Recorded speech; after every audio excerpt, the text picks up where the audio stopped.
ఓం గం గణపతియే నమః. స్వర్ణలక్ష్మి నమస్తే అస్తు. పరబ్రహ్మ స్వరూపిణి రాజ్యం దేహి ధనం దేహి సర్వకామాంచ దేహి మే.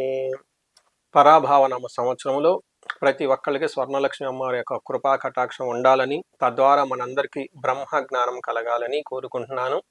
ఎప్పుడైతే మనకు బ్రహ్మ జ్ఞానం కలిగి ఉంటామో మనము చిన్న చిన్న వాటికి బాధపడము, దుఃఖపడము, చాలా హ్యాపీగా బ్లిస్ఫుల్గా ఉంటుంది మన మైండ్.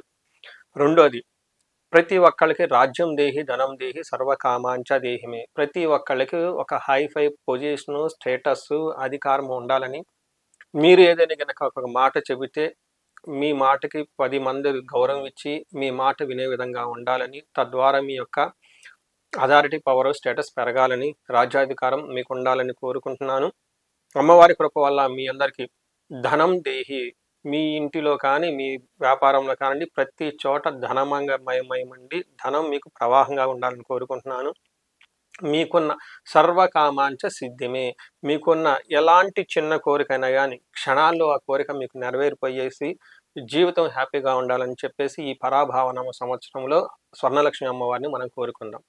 ఈ పరాభావనామ సంవత్సరం యొక్క ఉగాది 2026లో ఎలా ఉందో మనం తెలుసుకుందాం.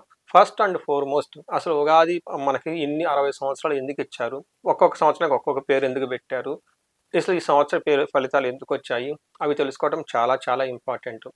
ఎందుకంటే మనం ఏ ఊరు వెళ్తున్నామో తెలుసుకుంటే, ఏ ప్లేస్కి వెళ్తున్నామో తెలుసుకుంటే, ఆ ప్లేస్కి అనుగుణంగా, ఆ ఊరికి అనుగుణంగా, ఆ పద్ధతికి అనుగుణంగా మనం ఉంటాం. మనం వెళ్ళే ఫంక్షన్ మనకు కరెక్ట్గా తెలుసుంటే ఆ ఫంక్షన్కి అనుగుణంగా మనం వెళ్ళొచ్చు. రకరకాల ఫంక్షన్లు ఉంటాయి, మ్యారేజ్ ఉంటుంది, బర్త్డే ఫంక్షన్స్ ఉంటాయి, కొన్ని వేరే ఫంక్షన్స్ ఉంటాయి, లేదంటే పదవీ ప్రమాణ స్వీకారం ఉంటుంది. మనం వెళ్ళే ఫంక్షన్ మనకు తెలిస్తే తదనుగుణంగా మనం వెళ్తూ ఉంటాం అనమాట. అలానే మనం ఎంటర్ అయ్యే సంవత్సరం కనుక మనం తెలుసుకొని ఉంటే ఆ యొక్క సంవత్సరం మనకి తదనుగుణంగా మనం ప్లాన్ చేసుకుంటూ ఉంటాం. ఇది థీమ్ ఆఫ్ ది ఇయర్ మనం అనొచ్చు. మనకల్లే దాన్ని అందుకని 60 సంవత్సరాలు 60 థీమ్స్ పెట్టారు. ఈ సంవత్సరాలు అందరికీ వెరీ ఇంట్రెస్టింగ్. ఈ పేర్లు మనకి నారద మహర్షి యొక్క, ఆయనకి 60 మంది కుమారులు ఒక యుద్ధంలో చనిపోతే విష్ణు భగవాను వాళ్ళకి వరం ఇస్తాడు. ఇక నుంచి మీ కుమారులు ఈ కాలచక్రంలో తిరుగుతూ ఉంటూ 60 సంవత్సరాలు 60 కుమారులు రిప్రజెంటేషన్ చేస్తూ కాపాడుతూ ఉంటారు, రక్షిస్తూ ఉంటారు, గైడెన్స్ ఇస్తూ ఉంటారు, ధర్మబద్ధంగా ఉంచుతూ ఉంటారు అని చెప్పేసి విష్ణుమూర్తి వరంతో నారద మహర్షి యొక్క 60 మంది కుమారులు 60 సంవత్సరాలు మనల్ని కాపాడుతూ ఉంటారు. ఇందులో భాగంగా 2026 సంవత్సరం ఉగాదిలో రాబోయే సంవత్సరం శ్రీ పరాభావనామ సంవత్సరం అంటారు. ఈ పేరులోనే ఉంది పరాభవం. పరాభవం అంటే అపజయం, అవమానం, కోల్పోవటం అని మీనింగ్. అంటే ప్రతి ఒక్కళ్ళకి, ఇక్కడ పుట్టిన వాళ్ళందరికీ ఈ సంవత్సరం అంతా అందరికి పరాభావం జరుగుతూ ఉంటుందంటే కాదు. దాని మీనింగ్ అలా తీసుకోకూడదు. ఎవరైతే వాళ్ళ యొక్క కర్మానుసారంగా తెలుసో తెలియకో తప్పులు చేస్తున్నా, రాంగ్ సిస్టంలో ఉన్నా, రాంగ్ పీపుల్తో ఉన్నా, లేదంటే మనకు తెలవకుండా ఎక్కడైనా ఏదైనా లోపాలు అవన్నీ ఉన్నా, ఈ పరాభావన సంవత్సరంలో అవన్నీ బహిర్గతం అయిపోతూ ఉంటాయి. ఎందుకు బహిర్గతం అవ్వాలి? మనం రాంగ్ ట్రాక్లో ఉన్నాము, రాంగ్ మార్గంలో ఉన్నాము. మనం రాంగ్ మార్గంలో ఉన్నామని మనకి ఎప్పుడైతే తెలిసిందో అప్పుడే మనం సన్మార్గంలో వెళ్ళటానికి తెలుసుకోవాలి. మనం ఊరికి వెళ్తున్నాము, తెలవకుండా వేరే బస్సు ఎక్కేసాం, కూర్చున్నాం చక్కగా. ఏదో ఒక టైంలో మనకు తెలిసిందో మనం రాంగ్ బస్సు ఎక్కామని. ఆ మూమెంట్లో మనం చాలా కయోటిక్ ఫీల్ అవుతాం, ఇబ్బంది పడుతూ ఉంటాం. మన పక్కన వాళ్ళు నవ్వచ్చు కూడా, అవమానపడవచ్చు కూడా. కానీ అది మనకి నెక్స్ట్ స్టెప్ రైట్ డైరెక్షన్కి వెళ్ళడానికి ఉపయోగపడుతూ ఉంటుంది. శ్రీ పరాభావన సంవత్సరం కూడా ఎగ్జాక్ట్లీగా అలానే జరుగుతూ ఉంటుంది. ఎవరికి మనకి నారద సంహిత అని కొన్ని గ్రంథాలు ఉంటాయి. అందులో ఏం చెప్తారంటే పరాభావనామ సంవత్సరంలో దాని యొక్క విశిష్టత అంటే పరాభావనామ సంవత్సరే నృపాణ మానభంగ కృత్ దండ నీతి వృద్ధిచ జనక్షోభ భవే తదా అని చెప్తారు. ఈ పరాభావనామ సంవత్సరం యొక్క థీమ్ ఎలా ఉంటుంది అంటే మనకి రాజులకి అవమానం జరుగుతూ ఉంటుందని చెప్తారు.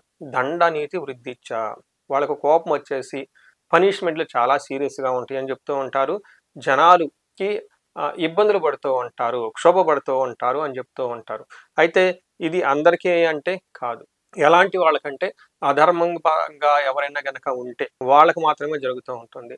సపోజ్ మనకి రాజకీయ నాయకులు తీసుకోండి, అపోజిషను, లేదంటే ప్రతిపక్షము, లేదంటే ఇప్పుడు రూలింగ్ పార్టీ అనుకోవచ్చు. వీళ్ళు రాజులే, అధికార పార్టీ, ప్రతిపక్ష పార్టీ, వీళ్ళకి రాజులు, వీళ్ళు రాజులే.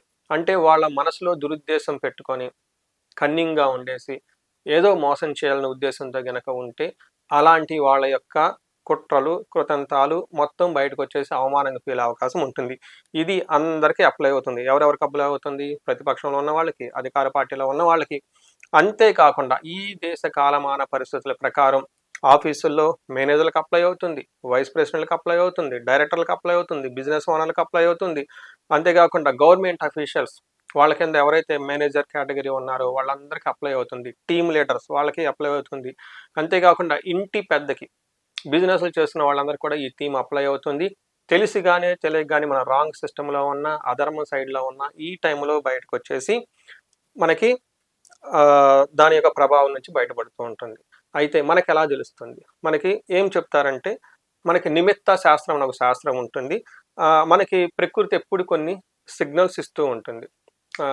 ప్రతి చోట సిగ్నల్స్ ఇస్తూ ఉంటుంది. ఎలాంటి సిగ్నల్స్ ఇస్తూ ఉంది అంటే నేచర్ నుంచి మనకి సిగ్నల్స్ వస్తూ ఉంటాయి. మనకి పరాభవం రాబోతుంది, అవమానం రాబోతుంది అనే దానికి కూడాను ఈ సంవత్సరంలో కొన్ని సిగ్నల్స్, సింబల్స్ మనకి ద్వారా తెలుసుకోవచ్చు. అది ఏం చెప్తారంటే మనకి మహర్షుల సంస్కృతంలో ధ్వజోపాతో నిర్పాణం స్యాత్ రాజచిహ్నం వినాశనం. ఇక్కడ ధ్వజోపాతం అంటే జెండాలు, పార్టీ జెండాలు కింద పడిపోవటము, లేదా పార్టీకి సంబంధించిన సింబల్స్ కింద ఊడిపడిపోవటము, మీ కంపెనీ యొక్క లోగోస్ ఏమైనా ఉంటే అది పగిలిపోవటం, ఇరిగిపోవటము, లేదంటే మీకు సంబంధించిన ఒక కోడ్ ఆఫ్ కాంటాక్ట్ కానీ ఒక బ్రాండింగ్ ఎలిమెంట్స్ అంటారు కదండి, ఇవేమన్నా కనుక ఉంటే అవి కింద పడిపోతూ ఉండి మీ కంటికి కనిపించిందంటే అది మీకు సింబాలిక్, మీకు అవమానం జరగబోతుంది, ఎక్కడో మీరు మిస్టేక్ చేశారు, వాటిని ఇమ్మీడియట్గా కరెక్ట్ చేసుకోవాల్సిన టైం వచ్చిందని చెప్పేసి మీరు అందరూ గమనించుకోవాలి. ఈ పరాభావనామ సంవత్సరంలో జనరల్గా ఎలాంటి వచ్చే అవకాశం ఎక్కువ ఉంటుందంటే ఒక 6 రకాల పారామీటర్స్ అందరిని కన్సిడరేషన్ చేసుకోవాలి. 1 రాజకీయ అవమానాలు ఉంటాయని గమనించాలి. 2 అధికార మార్పులు ఉంటాయని గమనించాలి. 3 న్యాయ వ్యవస్థ చాలా బలపడుతూ ఉంటుంది. ఈ టైంలో ప్రజల్లో ఉద్యమం పెరుగుతూ ఉంటుంది. ఆర్థిక సంస్కరణలు విపరీతంగా ఉంటుంది. ప్రకృతి అస్థిరత అంటే విపరీతమైన వర్షాలు పడటం అవన్నీ చక్కగా జరుగుతూ ఈ వర్షాలు పడకుండా అనావృష్టి, అతివృష్టి, కుంభవృష్టి ఇవన్నీ పడి ఇబ్బందులు పడే అవకాశం ఎక్కువగా ఉంటుంది. అయితే ప్రతి ఒక్కళ్ళు మరి ఇలాంటి పరిస్థితులను తప్పించుకోవటానికి ఏం చేయాలంటే ఫస్ట్ ఇందులో 6 రకాల ప్రిన్సిపల్స్ని మనకి గ్రంథాల్లో వివరించడం జరిగింది. 1 వినయం, ప్రతి ఒక్కళ్ళు చాలా హంబుల్గా ఉండాలి, ఈగో క్లాషెస్ దాకా వెళ్ళకూడదు. పారదర్శకత అంటే ట్రాన్స్పరెన్సీని మెయింటైన్ చేయటం, మన ట్రాన్సాక్షన్స్లో ఉంటే ఉందని చెప్పటం, లేకుంటే లేదని చెప్పటం, అలా చేసుకుంటూ ఉండాలి. నెక్స్ట్ ధర్మ పాలన, మంచి ప్యూర్ యాటిట్యూడ్తో లీగల్ ఫ్రేమ్వర్క్లో చక్కగా వాటిని ఫాలో అవుతూ చేసుకుంటూ ఉండాలి. 3వది గురు అనుగ్రహ సాధన, ప్రతి ఒక్కళ్ళు ఒక కన్సల్టెంట్స్ని, మెంటార్స్ని, జ్యోతిష్కుల్ని, బ్రాహ్మణోత్తముల్ని గౌరవించడం నేర్చుకోవాలి. వాళ్ళ ఆజ్ఞ ద్వారా వాళ్ళ యొక్క ఆశీర్వాదంతో చేయడం నేర్చుకుంటే ఈ యొక్క రాబోయే పరాభవం నుంచి మనం తగ్గించుకోవచ్చు, కాపాడుకోవచ్చు. అంతేకాకుండా అహంకార నిర్ణయాలకి బ్రేక్ తీసుకోండి. ఈగో స్టేటస్కి నాకు ఇది ఉంది అది ఉందని పబ్లిక్గా దాచిపెట్టుకోవడం, చూపించుకోవడం లాంటి పనులు కూడా ఈ టైంలో చేస్తే అంత మంచిది కాదు. చూశారు కదండి శ్రీ పరాభావ నవ సంవత్సరంలో ఎలా ఉంటుంది, దాని మీనింగ్, దానికి ఎలా ఉంటే మనకు బాగుంటుంది తెలుసుకున్నాం. సో ఈ ప్రతి ఒక్కళ్ళకి ఈ పరాభావ నవ సంవత్సరంలో అష్టైశ్వర్యాలు కలగాలని, భోగభాగ్యాలు కలగాలని చెప్పేసి నేను కోరుకుంటున్నాను. ముఖ్యంగా ఎవరైతే మీది కెరియర్ కనుక స్టాగ్నేటెడ్గా ఉంది, మ్యారేజ్ అవ్వట్లేదు, లేదంటే బిజినెస్ గ్రో అవ్వటం లేదు, ఇన్కమ్ సరిగా రావట్లేదు, విపరీతమైన శత్రు బాధలు ఉన్నారు, కొన్నిసార్లు ప్రాబ్లమ్స్ ఉన్నాయి, అది ఎలా వెళ్ళాలో డైరెక్షన్ లేదు. 2వది ప్రాబ్లం ఉంది కానీ అది దానికి పరిష్కార మార్గం ఏంటి, ముందుకు వెళ్ళటానికి ఏమైనా బ్లాకేజెస్ ఉన్నాయా, ఇలాంటివన్నీ చక్కగా తెలుసుకొని జాతకం చూపించుకొని ఆ జాతకానికి అనుగుణంగా మీరు రెమెడీస్, పరిహారాలు చేసుకుంటే చాలా బాగుంటుంది. ముఖ్యంగా ప్రతి ఒక్కళ్ళు రుద్రాభిషేకం అమావాస్యకి చేయించుకోవడం చాలా ఇంపార్టెంట్. మీకు ఇందాక చెప్పిన విధంగా ఎక్కడైనా శకునం కనిపించినా కానీ రుద్ర పూజ, రుద్ర హోమం చేయించుకుంటే చాలా మంచిది. ఇవి కాకుండా ఎన్నో రకాలైన పాశుపత అభిషేకాలు ఉంటాయి. ధనాంక ప్రవాహాన్ని గురించి స్వర్ణలక్ష్మి విశేష హోమం ఉంటుంది, ప్రతి ఒక్కళ్ళు ఈ హోమం చేయించుకోండి. రాజ్యలక్ష్మి విశేష అధికారం గురించి రాజ్యలక్ష్మి పాశుపత అభిషేకం, లేదంటే రాజశ్యామల హోమము, ఇవి చేయించుకుంటూ ఉంటే చాలా చక్కగా ఉంటుంది. భార్యాభర్తల గురించి అన్యోన్య దాంపత్య పాశుపత అభిషేకం, ఇలా పిల్లల చదువు గురించి వాళ్ళ జాతకం చూపించుకొని ఆ జాతకానికి అనుగుణంగా మేధా దక్షిణామూర్తిన, నీలా సరస్వతిన, లేకుంటే మనకి హరిగ్రీవ సంబంధించిన మంత్రాలు వాటిని తెలుసుకొని వాళ్ళ జాతకానికి అనుగుణంగా ఆ దేవతలను ఉపాసన చేస్తే చక్కగా ఉంటుంది. సో అందరికీ అష్టైశ్వర్యాలు కలగాలని చెప్పేసి కోరుకుంటున్నాను. నమస్తే.